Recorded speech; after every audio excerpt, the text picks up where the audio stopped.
Physical releases of games and movies are fast becoming a thing of the past, with downloads and streaming of both getting faster, more accepted, and more affordable.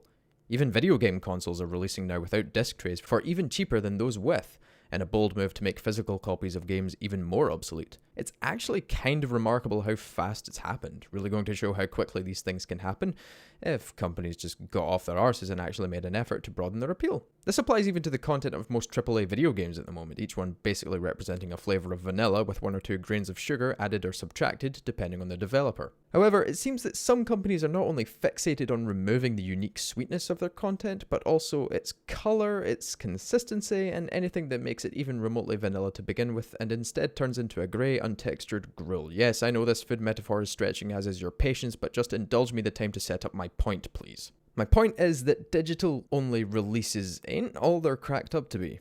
If something is digital-only and is released via a streaming platform, the distribution company can do whatever they want with that release. For instance, while not a re-release of an older movie, the 2020 Mulan live-action remake was put on Disney Plus for $30 on top of your subscription.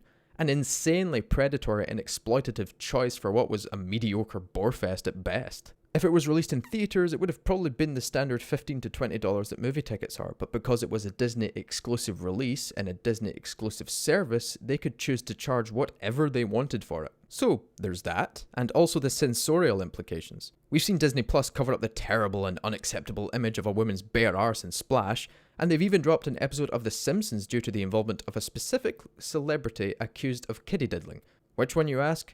Throw a dart at the wall. Like 90% of them are accused of that anyway, so it really doesn't matter. It was Michael Jackson. Basically, the fact that these movies can be streamed nowhere else, and because people can't be bothered as much with physical content, Disney have free reign to edit or drop basically any one of their 3,000 odd kids, and they care little for the subsequent brain damage of said kid. Kids in this metaphor being movies and TV shows and such. This is dangerous as hell, not only because of my disturbing child abuse metaphor, but because it allows them to control whatever was in any of the content they own over the past century. They can edit or change things at a whim, and they don't even need to announce it on the service. You know, the service? That thing you're paying them for?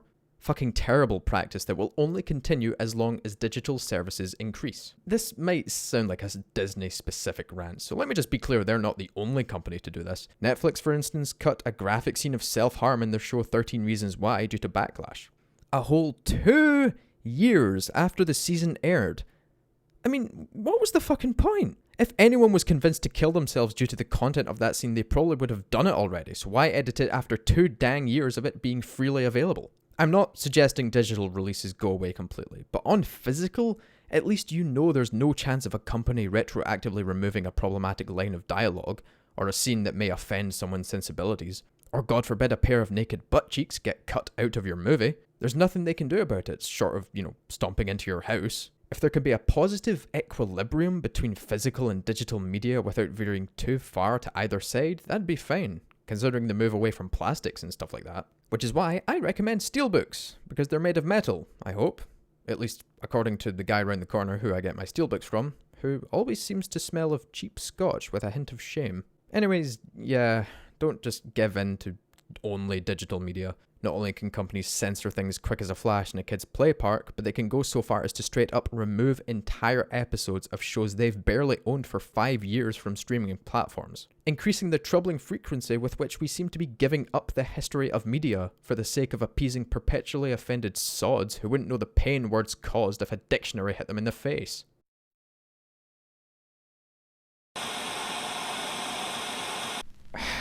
Thanks for watching, folks. I'm enjoying the shorter video format at the moment. It means I get to talk a little bit more about the topics I enjoy in a quick ramble, as opposed to just sweating out a 25-minute video about a show that got cancelled 2 years ago that I'm still not quite over, and will probably never be over, even if said show miraculously comes back.